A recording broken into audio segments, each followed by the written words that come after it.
Comment est-ce que tu vas voir, on parle ici de viol sur une petite fille de 2 ans. Un magistrat, un huissier de justice, quelqu'un qui est censé faire régner la Des loi. hommes. Et encore salut les gars, bienvenue encore sur notre chaîne Worldview Chronicles. Donc aujourd'hui, vous allez encore découvrir la chaîne qui parle du Gabon mais aussi de l'international. Et encore moi, Chris. Et Jans. Donc, nous vous souhaitons encore la bienvenue et on vous recommande aussi d'avoir l'estomac solide pour le sujet d'aujourd'hui parce qu'il va être vraiment incroyable. Très particulier, donc ne manquez pas.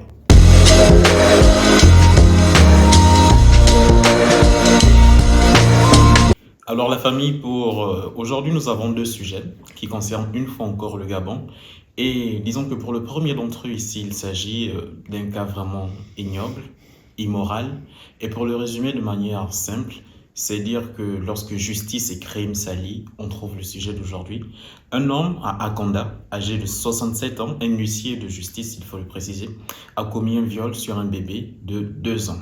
On va vous donner plus de détails dans la suite. Et pour le deuxième sujet ici, Chris, il s'agit de 2 ressortissants maliens vivant au Gabon, plus précisément dans le quartier de Petit Paris, qui se sont battus et malheureusement cette bagarre s'est soldée par la mort de l'un d'entre eux. Donc Chris, pour commencer, pour débuter avec ce premier sujet, de cet homme, d'accord, de ce sexagénaire âgé de 67 ans qui a violé, on va dire, son enfant de 2 ans, est-ce que tu peux mieux nous relater les faits, mieux nous dire ce qui s'est passé, afin que nous puissions, tous ensemble, la famille, donner notre point de vue vis-à-vis de cela? Bon, comme tu l'as bien introduit, c'est un homme âgé de 67 ans, un sexagénaire, qui a violé sa fille de 2 ans. Donc, pour bien relater les faits, cet homme n'a pas juste un seul enfant. Comme vous pouvez le voir, il est très vieux, donc il a eu vraiment une longue lignée. Pour commencer, il a une fille de 12 ans qu'il a fait avec sa première épouse. Donc, bon, je ne sais pas s'il a été marié, mais avec une conquête précédente. Une fille de 12 ans. Et il a aussi eu une fille de 4 ans, non, un garçon de 4 ans, une fille de 2 ans, celle qui a été donc la victime, et un enfant de 6 mois, avec sa nouvelle épouse, bon, concubine, de 20 ans. Cet homme, un huissier, donc un homme assez respectable du côté de la magistrature gabonaise, a commis l'acte, on va dire, le plus affreux qu'on puisse voir dans l'histoire de l'humanité entre un père et sa fille. Parce qu'il a carrément abusé de l'innocence et de la sexualité de son enfant de 2 ans. Je ne sais même pas si on peut dire que elle a découvert sa sexualité à 2 ans. C'est pas une phrase qui peut se dire. Non. Donc, c'est un peu ça qui s'est passé au niveau d'Akanda. Un homme âgé de 67 ans a abusé de sa fille de 2 ans lorsque sa mère, âgée de 20 ans, c'est pas que je critique aussi l'écart d'âge entre le père et la mère. Les choix ne se discutent pas Oui. tant que la majorité est déjà là. Oui. Ça- Donc la mère s'étant absentée pour raison médicale envers le petit de 6 mois, a laissé la famille entre les mains de son mari, bon, de son concubin. Ne savant pas que le pire allait se passer, elle a été avertie par la petite de 12 ans, par l'intermédiaire de son téléphone, je pense le jour qui suit, que l'enfant de 2 ans avait des problèmes au niveau de son appareil génital et que du sang en sortait. Donc la mère, à son retour, a emmené l'enfant à l'hôpital. Et c'est là qu'on a pu découvrir qu'elle a perdu, comment dire, son hymen, donc ce qui approuve qu'elle n'est plus vierge. De virginité. Donc, elle a du sang, elle perd du sang et tout. Et cette affaire ne remonte pas d'une semaine ou deux. C'est une affaire qui remonte d'au moins de plusieurs mois. Ça s'est passé quand c'est en mars. Mars-avril, cette période. Mars-avril. Le présumé coupable, nous l'appellerons pour des raisons de confidentialité, monsieur l'huissier, a donc nié tous les faits en bloc devant la justice et a été relâché en, je pense, mi-avril, Oui. sans avoir été sous peine d'une injonction ou encore d'une amende, alors que nul n'est censé ignorer la loi. Effectivement. Nul n'est censé ignorer la loi et on va dire que la jeune dame, effectivement, a eu à subir ça, un traumatisme à la fois pour elle et pour l'enfant. J'ai même pas envie d'en parler, du moins maintenant. Mais le bon côté des choses là-dedans, c'est qu'elle a le soutien d'une ONG, l'ONG Aurore, qui est enfin, qui est présidée par Madame Ida Flor Marondo, qui depuis ne relâche pas l'affaire, c'est-à-dire qu'elle est toujours là, elle vient encore et encore pour rappeler qu'il faut qu'il paie de ses actes. Mais la famille, comme vous le savez, j'aime bien avoir ce que j'appelle l'œil du peuple, c'est-à-dire regarder les faits avec les yeux de Monsieur Tout-le-Monde, à la fois au Gabon parce qu'on a une famille. Et la question, c'est de se dire, comment est-ce que tu vas voir, on parle ici de viol sur une petite fille de 2 ans. Comment tu vas voir une petite fille de 2 ans marcher comme ça et tu vas te dire que Ta propre fille. l'enfant là vraiment, comment tu vas avoir ça pour ta propre fille? On parle ici de ton sang, la chair de ta chair. Comment tu vas voir ton enfant de 2 ans? Tu vas avoir cette idée-là malsaine. C'est une idée, j'ai envie de dire, qui vire même, pour moi je trouve que ça vire vers des trucs démoniaques. Oui. Mine de rien, ça c'est peut-être des rituels même. Nous savons que nous en parlons beaucoup dans notre société gabonaise. Oui. Je pense que ça fait partie de ces rituels dont on parle le plus Peut-être, souvent. pourquoi pas? Parce qu'à 2 ans, quel plaisir tu tires à être. Je ne comprends même pas. L'avenir du pauvre bébé, ici, est déjà quasiment bafoué d'une certaine manière. Il faudra une certaine rééducation. Rééducation pour essayer je sais pas, d'effacer ça de la mémoire de l'enfant parce que là, c'est parti pour la vie. Donc, on parle ici d'un père, il a 67 ans. 67 ans, c'est même un grand-père. D'accord? Un sexagénaire, c'est déjà grand-père. On est au Gabon. Et quand une chose comme ça se passe, pour moi, j'ai envie de dire le mieux, c'est de faire justice. De ne pas laisser ça passer comme ça parce que c'est vraiment regrettable ce genre d'acte-là. Moi, je ne Non, cautionne cet pas acte ça. doit vraiment être pris avec la plus grande des rigueurs par les autorités. C'est vrai qu'on en parle, mais la sexualité, l'abus de sexualité envers les mineurs au Gabon est en train d'être en pleine évolution. On ne sait pas pourquoi, mais si vous avez regardé les vidéos précédentes que nous avons faites sur notre chaîne, vous allez voir le cas de Monsieur Boussourou, qui a Un homme depuis d'église. longtemps, un homme d'église, Un homme d'église. abusé Et- des enfants mineurs. Et on va dire, le plus malsain à l'intérieur, c'est que jusqu'à présent, les cas qui sont les plus sordides, disons-le ainsi, sont commis par des personnes qui occupent des rangs assez élevés dans la société. Des rangs qui sont dits, on va dire, des cadres, des personnes respectables, à vue d'œil, mais qui au fond commettent des atrocités pas possibles. Un pasteur qui viole, aujourd'hui un père de 67 ans et quelques qui viole son propre enfant de 2 ans, à quoi on doit s'attendre encore? Et vous voyez, je ne sais pas pourquoi ce degré d'abus sexuels sur mineurs atteint autant la sphère d'influence politique au Gabon. Un magistrat, un huissier de justice, quelqu'un qui est censé faire régner la loi, qui n'ignore point toutes les clauses qui sont énoncées dans la loi. Comment autant d'hommes influents admettent de tels actes dans leur conduite? Je ne sais pas comment ça se fait.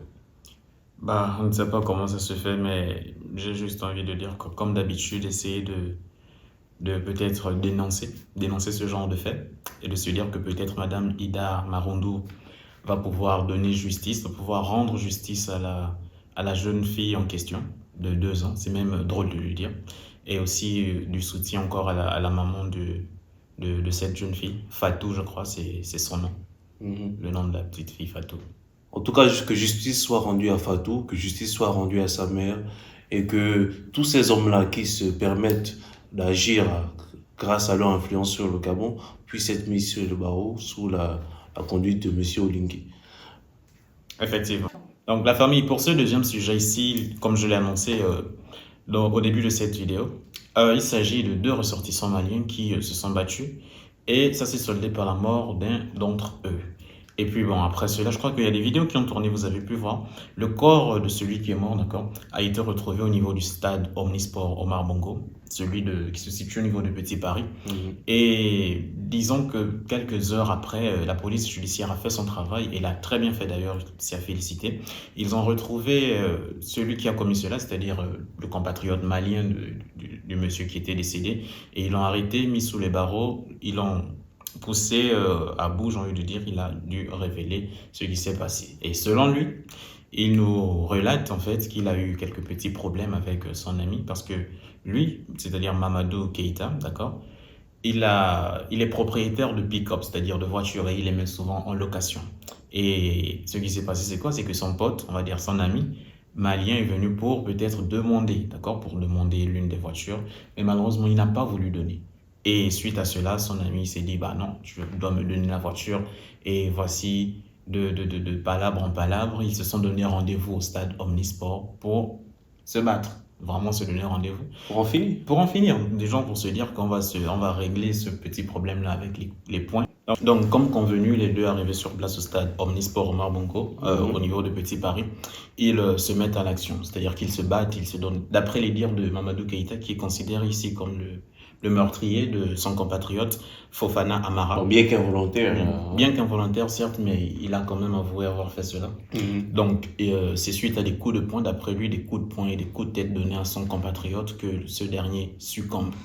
Malgré, on va dire, malgré le fait que ce n'était pas volontaire, mais c'est quand même suite à cela que ça s'est produit. Donc, suite à cela, il a sans doute pris peur. Il a donc transporté le corps de Fofana, qu'il a mis dans une fosse aux alentours du stade Omnisport. Et ce n'est que quelques temps après que le corps a été découvert. Et on va dire la police judiciaire a pris le dossier en main. Et juste quelques heures après, ils ont réussi à arrêter Mamadou Keïta, mis aux arrêts, qui ensuite a pu relater les faits comme je viens de vous le dire. Chris, donc on va dire ça, c'est comme on va dire, c'est triste ce qui vient d'arriver à notre frère ici là. Pourquoi? C'est une leçon de vie qui vient d'être donnée ici. Ne jamais agir sous l'effet de la colère. Ça, c'est vraiment quelque chose à retenir de cette histoire. Sous l'effet de la colère, moi aussi, je sais pas, c'était comme une forme de fierté. Parce qu'on voit bien que les deux individus se sont donné rendez-vous. Effectivement. Pour se battre. Déjà, je pense que ce n'est pas un comportement très adapté à une société moderne. Tu vois, vous êtes là, mon compatriote, donc je suppose que dans un autre pays, on doit avoir un élan de fraternité. C'est un peu comme nous qui sommes ici en Chypre du Nord, nous sommes les Gabonais, nous savons que nous avons une certaine fraternité, une certaine cohésion à garder. Si on veut pouvoir... rester fort. Voilà, rester fort, pouvoir se soutenir les uns les autres. Donc, je ne pense pas que des Maliens arrivant au Gabon. Ce qui est bien déjà, c'est que entre Maliens et Gabonais, on se sent tous un peu frères. Comme tu as dit, aucune différence. Mais sauf que je pense qu'il aurait toujours pu garder quand même un élan de cœur, un élan de fraternité à l'égard de son frère malien qu'il a retrouvé et qui a demandé un service. C'est vrai que nous ne sommes pas toujours obligés d'aider nos frères et nos sœurs. Oui. Mais je pense quand même que de là à se donner rendez-vous pour une bagarre de rue. Pour en finir. Pour en finir complètement, parce que ce sont ses mots. Son frère voulait en débattre. Mais nous savons tous qu'est-ce qu'apporte la violence. La violence n'est pas toujours bonne, elle ne résout rien. Elle apporte toujours de la rancœur, parce que s'il n'était pas mort, il se serait peut-être vengé autrement. On ne sait pas où ça aurait coulé. Peut-être que c'est lui aussi qui serait mort dans le futur, avec un couteau dans la rue, pour la vengeance de son défunt frère. Donc, je ne sais pas quoi dire. C'est vraiment un truc qui me choque. C'est vraiment... Vous allez peut-être trouver ça parfois rigolo parce que des hommes, des frères qui se donnent rendez-vous pour se mutiler communément, c'est à peine croyable. C'est comme si on vous racontait vraiment une histoire de fiction. Que deux hommes ont voulu se battre à mort. C'est pas de fiction, c'est la réalité. J'arrive même pas à trop m'imaginer ça, sinon je vais rire. C'est la triste réalité que nos frères gabonais, maliens et toute autre communauté ont pu constater aux alentours du stade Omnisport. Sachant que c'est quelque chose, ça se passe vraiment, j'ai envie de dire, à la vue de tous. Parce qu'ils ont débuté, ils se sont battus d'abord, on va dire, à Petit Paris, sous les yeux de tout le monde. Mamadou Keïta, il rentre chez lui, il se dit, c'est bon, j'abandonne peut-être. Certes, il a été vexé par son ami, mais ensuite, l'autre revient pour lui dire, en soirée, d'accord, vient lui dire que, bah voilà, il a d'autres problèmes qui viennent. Et là, Mamadou, il est las de tous ces, on va dire, de tous ces propos, peut-être des injures même. Il se dit, bah, prenons rendez-vous là, au stade Omnisport, on va en finir. Celui qui sort gagnant de la bagarre a raison. Et arrivé, voici ce qui arrive. On répertorie aujourd'hui la mort de Fofana. Comme tu dis, ce n'est vraiment pas la meilleure façon de régler les problèmes. Agir sous le coup de la colère. Sous le coup de la colère, jamais la bonne décision. Jamais prendre une décision sous l'effet de la colère. La meilleure des choses aurait même été d'aller se plaindre à la justice. Aller se plaindre vraiment copieusement à la justice en disant même que bah, il m'agresse pour ma propriété. Pour mes propres biens. Et là, je suis sûr que celui qui se retrouverait derrière les barreaux aujourd'hui, ce serait pas Mamadou Keïta, mais Fofana. Une durée peut-être qui n'allait pas être assez longue pour détruire sa vie. Parce que là, Mamadou, il vient de détruire sa vie. Mamadou a tout gaspillé. C'est juste pour vous avertir. Donc, Aujourd'hui, c'est vrai que ce n'est pas le premier cas. Beaucoup s'entretuent entre les civils et on prend ça parfois sous le coup de la délinquance et tout. Mais ce n'est pas le seul fléau qui fait les morts. Il y a aussi la violence urbaine, comme vous pouvez bien le voir. Cette violence urbaine qui est parfois sourde, mais qui fait des morts. Et aujourd'hui, on voit un homme qui se retrouve être meurtrier.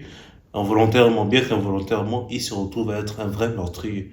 Donc, vous tous qui êtes le plus souvent sous le coup de la colère, qui vous a donné à des bagarres de rue, qui vous a donné à des, on va dire, à des querelles d'hommes. Parce qu'on se dit que se battre pour son honneur, c'est être un homme.